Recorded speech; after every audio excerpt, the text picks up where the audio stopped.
marches.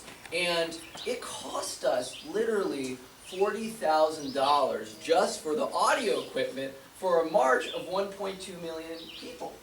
Okay, $40,000 just for the audio equipment and all the stuff. And how in the hell do we raise 1.2 million people? That's nothing. $40,000 is nothing, right? If we would have gotten the email addresses to every single person that had marched, that would have been one of the most powerful email lists in the immigrant rights movement.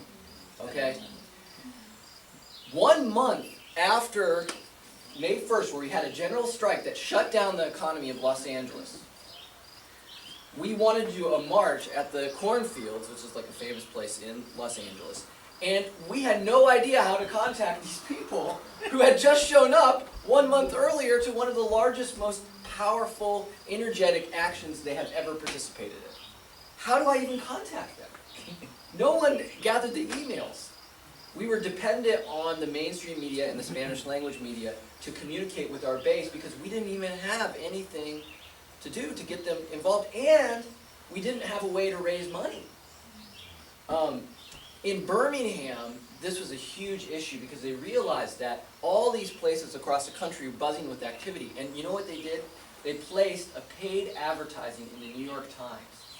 And they got millions and millions of dollars from a paid advertisement in the New York Times, okay? And there was actually a famous lawsuit because the racists sued them over the right to have this paid advertisement, which basically said, if you're interested, call this number and give us money, right? And they raised millions of dollars off of it. It was one of the only reasons why Birmingham became financially self-sustaining was this ad. And we're looking at this now, and to be honest, it's like the Stone Age of technology, right? We have email lists with millions of people that have a bigger circulation than the New York Times. Okay? That is amazing. That technology is amazing. Okay? And the Serbians didn't have that. Just about 10 years ago. I mean, it's really changed a lot. And it really helps momentum-driven organizing because, and what the technologies of Move On does is it really talks about the lower rungs. Once you get that email list of 1.2 million people, how do you get them, how do you build a relationship with them so that they're still very, very, in a low level, engage with you or affiliate with you. And I'm actually not an expert at this. I actually think Nicole, Sam, a lot of other people, the other 98% I think is thinking a lot about this. How to engage masses of people at a low level. They're thinking about it. Yeah, we're not very good. Yeah, but still, I mean, you have how many people on your Facebook page? Well, 1 million on our Facebook page, Okay. but that's For me, that's a lot. So, I mean, I'm just saying you guys are thinking about that, right? And that's a really amazing technology, right? Can I also just say that, like, I just came from this, like, conference of all these netroots organizations, and, like, this stuff is the most powerful when it's actually combined with, like, real IRL action, like, on a wide, like, exciting, visualized, like, real stuff. Email alone is, like, it's awful. Do you want to? Yeah, I mean, I think the other piece about this that like we saw a lot with Occupy, and a lot of other folks have like made use of this, is like kind of the virtuous cycle between like compelling offline actions, especially with social media, so that it's not just that especially with social media, it can be a way to virally spread whatever images you're creating through your actions, and then that generates a big online audience that you can translate into offline. So it becomes this kind of, like I said, virtuous cycle. I just want to say this. I had a very good friend who was part of my board, who was one of the organizing directors for Move On, and she was trying to take some of this technology and bring it to Move On. And we had a lot of frustration. And the reason why is because in their ladder of engagement, everything is about getting people up to donate. Yeah. And that's what they're focusing on. And the problem with this is that they're really, really good at catering to collectivism. Right? That's what they're really good at. They're really good at getting lots of people to click and to sign a petition. And actually, we were really surprised that even though the biggest things that Move On has ever done has been because they're mobilizing people to high disruptive, high sacrificial actions. Right? For instance, the Cindy Sheehan occupation was one of the biggest actions that Move On has ever done. They had decentralized visuals all throughout the country to support Cindy Sheehan, okay? But they didn't ask any of their people to do anything other than a vigil, and most people in their list, they only asked them to sign a petition to support Cindy Sheehan. So what we're talking about is how to use that list to really move them into the movement. And what we're talking about that's very different is, and they know this, I think they know this, is how to create the momentum that actually drives the list. And that's the point of the spear. That is the thing that drives the momentum. Collectivism doesn't create momentums and whirlwinds and trigger events. But trigger events and moments of the whirlwind, and Move On knows this very well, are the best things to tap for your list, right? So what we're talking about is not the online is an instrument for the creating the moments of the whirlwind. It's about supporting that. That's the real effort that we have to focus on, is how to create momentum. And then the list just helps us support that. Right. Does that make sense? Nicole? One last thing, also just a demographic note, like all of these major lists, like their demographics are 65-year-old women, right? Like these are not white women. They're not particularly like revolutionary audiences, and so like the lists that real momentum-based action would be creating would be very different, and they would look really differently, and so it's just like, there's a disconnect there. Like some of this stuff, if we don't harness this energy, it will be harnessed by groups who will take it and try to just do petition e-actions, and then like kind of just have the people fall off their list, right? Like the lists that we make are very much dependent on the actions and the exciting on the ground work. And that taps into a different type of audience. It's younger and more revolutionary. One thing about that though is that the Move On list, the Credo list, like those 65-year-old retired ladies also have a lot of time, and so they can be very valuable in different roles in a lot of different spaces. And so for Move On, like one of the things that they did sort of try to move to mass training, and it was we can talk about how flawed it was, but 55,000 people were trained together in space, and there was not good follow-up. But what ended up happening, and I hear this now, like just kind of ad hoc when I'm traveling, is that a lot of those people, and part of what some of the organizers from Move On tell me now is that they're recognizing that some of the most powerful stuff that happens when people are together in space working on things is people being together in space.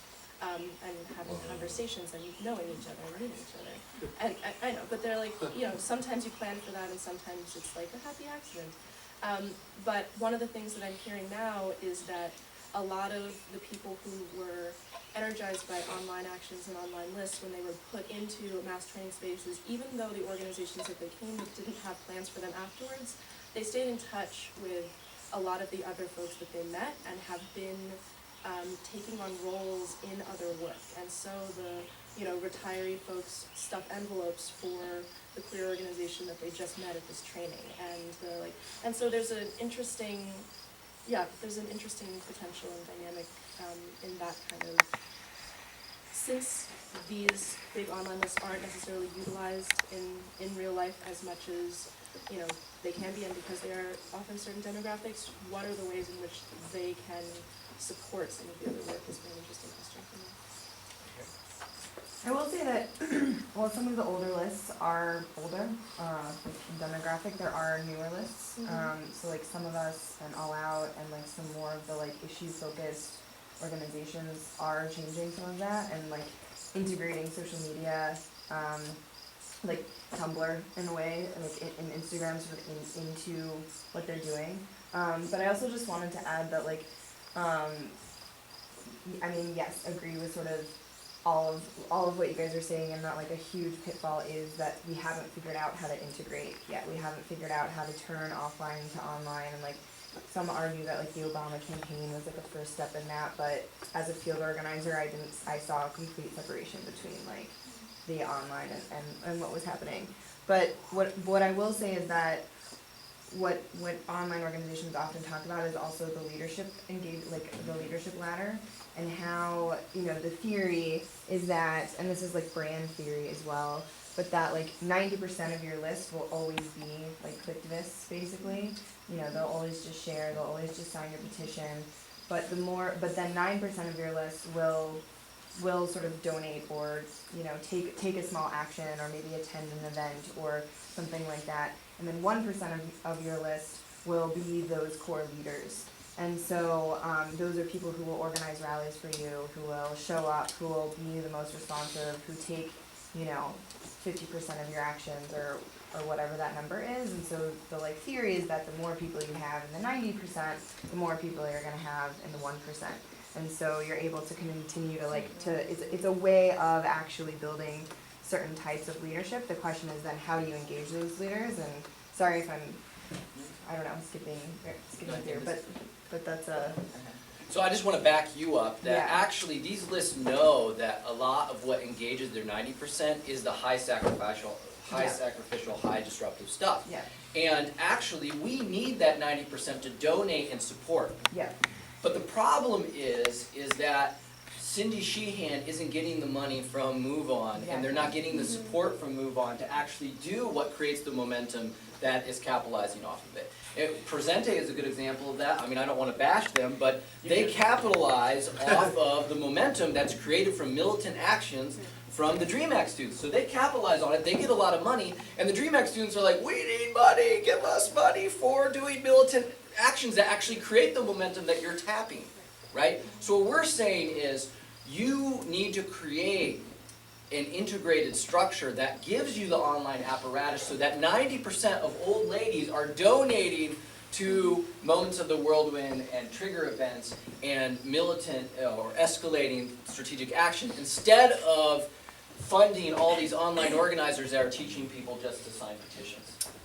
Just a quick question for everybody. How many of you have email lists in your organization? Just raise your hand. Okay. How many of you have more than 10,000 people on your list? Raise your hand. How many of you have more than 20? Okay, I just want to stop at 20,000. I know I'm sure there's more. If the math is correct, what they're sharing, why are we asking people to join our organization? Why are we asking our people to form teams? Why are we I think to me sometimes there's so much power in the list that we already have. and we don't ask sometimes people enough. Some people there is a campaign that I've been coaching in the UK, an organization called Hope Not Hate. And I don't know if people have been following what's been going on in Europe, but the right wing has taken really over a lot of places. And I'm not winning majorities, but if you collect all the 20% of votes that they're having when they come to the EU Parliament, they become a majority. And in the UK, they've been saying the most racist, anti-immigrant stuff you can imagine. I mean, like racist, homophobic, I mean anything. And they won 27% of the vote, I just want to put it out there, across the UK. And this other organization are the only ones fighting them. Not even they're an anti-racist organization, not even the migrant groups want to fight them, they're scared. And Nick is saying to me, Carlos, all I'm waiting for is the day of the election. And I'm just looking at him, he's like, we're gonna lose. And I was like, I know, we're gonna lose, there's no way we can win. And he's like, I just want people to be angry and I'm just gonna send them an email. And to me, this is the funny thing, because I come to the UK and Nick is telling me like, dude, we send them an email and we ask how many people want to become organizers. Now we have 300 people that want to become organizers. Out of, I think, the list is maybe 100,000 or something. And he's like, what are we doing? Like, we gotta do training, And now we're getting prepared to do training. So this is what I would say is like, there are so many moments where people say like, this is effed up, I want to become an organizer. And I want to join a team, I want to develop something. And for example, one example for us in our country, this is so hard, is all the shootings that are happening. Both in different communities of colors, also in a lot of white communities, and we are not really capitalizing. And in some ways it's making us immune to them. So I feel like there is so much stuff going on, and I think there's so much people right now that they want to participate, we just don't have the ladder. And I also think what I would say to this is like, people also know what their participation will do. So there are moments where signing a petition sounds very not achievable. Like it's like, oh yeah, I'm gonna sign a petition and that's gonna change the issue. So sometimes we actually have to have a high bar ask. Because there are people that will be like, yeah, I agree, it's a tough problem. The only way it's gonna happen if I commit civil disobedience. And I would say there's more people prepared out there to do civil disobedience than what we sometimes imagine. Oh, yeah. Yes, sir. Yeah, well, so the Keystone Pledge of Resistance is like a really interesting example, and I wonder if y'all can talk about it because, right, they had, It's a good Maybe segue to along- introduce Sam, actually. 'Cause she's okay, running. because I think, yeah, I was like, I was kind of organizing before, but I was like, hell yeah, I'm totally ready to get arrested, sign the Keystone Pledge of Resistance, right? They had like 70,000 people, I'm sure it's higher than that now, say that they would commit to civil disobedience, and went to a local direct action training, and it was really exciting. I was like the only person under 40 there, and we like formed a team, and people were really excited, and I was already kind of caught up doing other organizing, but I was sitting there like, oh my god, I really want to organize these people, because we were all like committed to this one specific action, but like obviously with the delay of Keystone, it was just kind of like, okay, well like let's have another conference call, and and like I can tell that the energy in that group is kind of lacking now.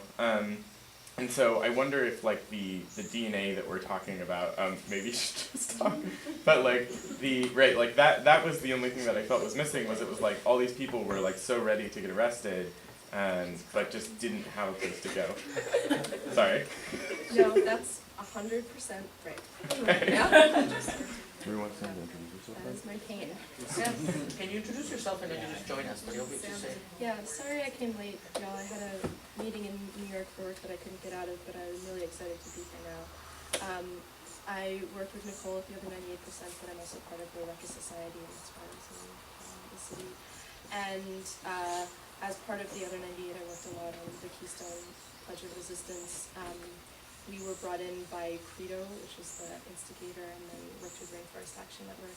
And yes, so a big part of, yes, Nicole said I'm crying inside, that is true, because a big part of what I think we were hoping would be built into the DNA of these trainings, of this pledge process, was some way in which people would be able to continue to like have a mandate to continue self-organizing around many different issues, and it wasn't just so focused because we didn't know what was going to happen with Keystone.